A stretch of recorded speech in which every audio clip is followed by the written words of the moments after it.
Good morning to all. In the previous class, we have already discussed about the velocity. In this class, we have studied relative velocity. देखिए last class जो थी आपकी उसमें आपने velocities के बारे में स्टडी किया है और वेलोसिटी होती क्या है? वेलोसिटी होती है कि कोई भी बॉडी है उसके मोशन में जो रेट का जो चेंज होता है, जिस रेट से वो अपने मोशन को चेंज करती है, उसको हम उसकी वेलोसिटी बोलते हैं। अब यहाँ पे उसके साथ में एक नया नाम ऐड हो गया है जिसको हम बोलते हैं रिलेटिव। अब रिलेटिव नाम ऐड होने के बाद में बन गई है रिलेटिव वेलोसिटी। तो ये रिलेटिव वेलोसिटी क्या होती है, इसके बारे में हम आज बात करेंगे। अगर सही मायने में देखा जाए तो रिलेटिव का मतलब होता है रिश्तेदार, और रिश्तेदार मतलब जो कि दो या दो से अधिक लोग होते हैं, वो आपस में जब रिलेटिव होते हैं तो वो एक दूसरे पे डिपेंडेंट होते हैं। ठीक उसी तरह आपकी रिलेटिव वेलोसिटी भी डिपेंडेंट है। किस तरीके से डिपेंडेंट है ये देखना है हमें। तो अगर हम बात करें रिलेटिव वेलोसिटी की, तो रिलेटिव वेलोसिटी जो है वो भी एक डिपेंडेंट टर्म है। किस तरीके से है वो हम दो चीज़ों से ले सकते हैं। एक तो वो बॉडी जो वेलोसिटी कर रही है जिसमें वेलोसिटी है, और एक वो ऑब्जर्वर जो उस वेलोसिटी को देख रहा है। तो दोनों एक दूसरे से रिलेटेड टर्म्स हैं। जैसे कि एक एग्जांपल लें, जैसे एक बस है, उस बस की अगर मैं वेलोसिटी निकालूं या कैलकुलेट करूं तो समथिंग मान लीजिए कि x मीटर पर सेकंड आती है, और उसी बस की वेलोसिटी अगर आप लोग कैलकुलेट करें तो मान लेते हैं कि y मीटर पर सेकंड आती है। तो x और y मीटर पर सेकंड दोनों डिफरेंट मैग्नीट्यूड यहाँ पे हमें मिले हैं। तो इससे ये मीनिंग निकलता है कि ज़रूरी नहीं है कि एक ही बॉडी का अगर ऑब्जर्वेशन किया जाए, उसकी वेलोसिटी का ऑब्जर्वेशन किया जाए तो वो सेम आए। क्यों?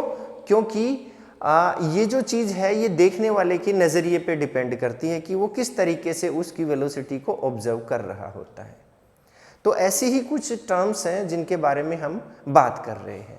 ठीक है, तो देख अब इस चीज़ को थोड़ा और आगे अगर हम लेके चलें तो जैसे फॉर एग्जांपल देखिए, सपोज करते हैं कि आपके पास आप किसी गार्डन में खड़े हैं और उस गार्डन के बगल से कोई रोड गुजर रही है, और आपने देखा कि उस गार्डन के बगल से जो रोड जा रही है उस रोड के ऊपर से कोई ट्रक है, वो 100 किलोमीटर पर आवर की स्पीड से वहाँ से निकला।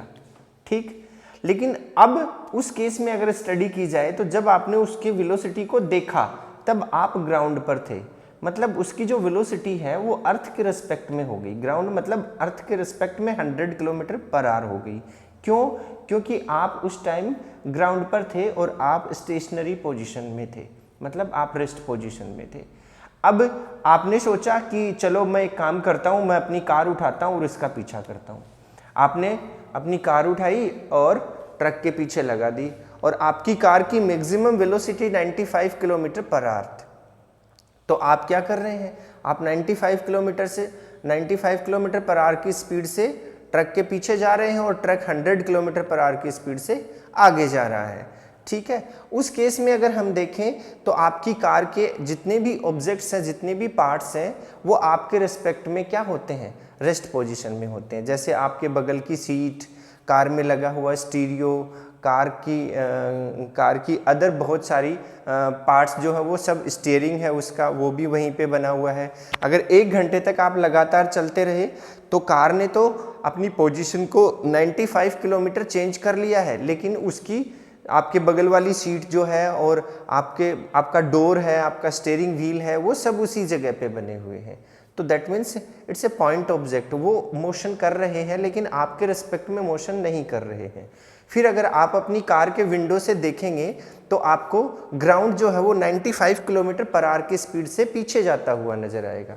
इसी तरीके से अगर ट्रक की बात करें तो ट्रक के विंडो से भी अगर उसका ड्राइवर जो है वो देखता है तो उसको भी जो ग्राउंड है वो 100 किलोमीटर पर आवर की स्पीड से पीछे जाता हुआ नजर आता है। ऐसा ही फिनोमेना हमें देखने को मिलता है इस केस में। ठीक है, तो अगर अगर हम कार की ट्रक के रिस्पेक्ट में अगर वेलोसिटी को कैलकुलेट करना चाहें तो क्या होगा, देखिए थोड़ा सा हम यहाँ पे एक एग्जांपल लेते हैं।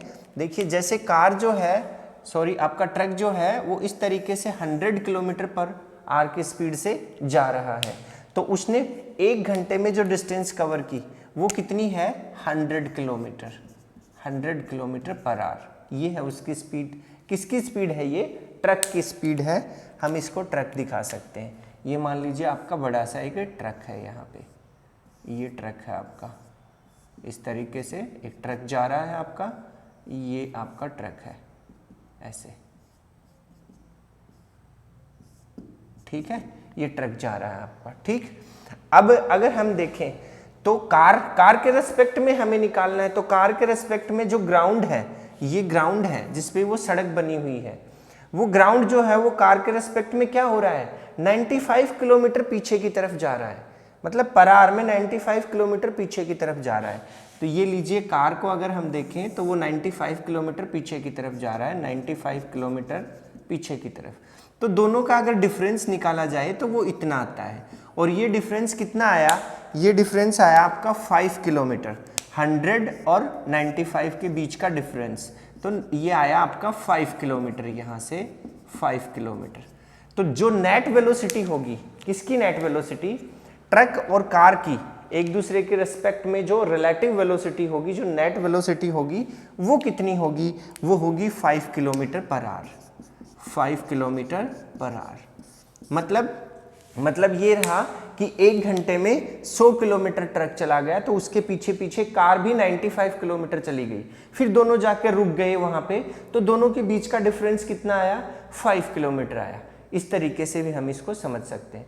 तो दोनों की जो रिलेटिव वेलोसिटी है उसकी वजह से जो नेट वेलोसिटी निकली, उनके बीच का डिफरेंस कितना निकला, नेट डिफरेंस कितना आया उनके बीच का, वो आया 5 किलोमीटर, ठीक है। मतलब यहाँ से देखिए इस तरीके से भी इसको समझा जा सकता है। यहाँ से ये है आपकी कार, और मान लीजिए, एक सेकंड बना देते हैं, ये मान लीजिए ये कोई आपकी कार है और ये आपका है ट्रक है ये, ठीक है, इस तरीके से ये है हमारा ट्रक। तो ये कार जो है ये 95 किलोमीटर गई और ट्रक जो है ये 100 किलोमीटर गया, और दोनों का जो टाइम पीरियड है t इज इक्वल्स टू वो है 1 आवर। दोनों का टाइम पीरियड जो है वो सेम बना हुआ है, तो दोनों के बीच का डिफरेंस आ गया यहाँ पे ये। तो कार जो है वो 1 घंटे बाद कहाँ पहुँच गई, इस पॉइंट पे, और ट्रक कहाँ पहुँच गया, इस पॉइंट पे। तो दोनों के बीच में डिस्प्लेसमेंट कितना रहा, 5 किलोमीटर रहा। ये है आपका 5 किलोमीटर। तो ये इनकी रिलेटिव वेलोसिटी को शो करेगा। इस तरीके से हम इसको समझ सकते हैं।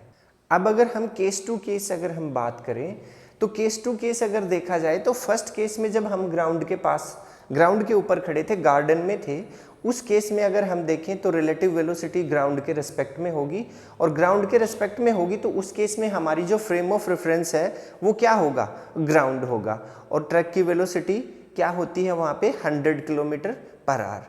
और फिर दूसरा जो केस अगर हम देखें जिसमें हम कार में बैठ के ट्रक का पीछा कर रहे होते हैं, उस केस को अगर हम ढंग से स्टडी करें तो हमारे पास में जो फ्रेम ऑफ रेफरेंस है वो क्या है, वो है कार।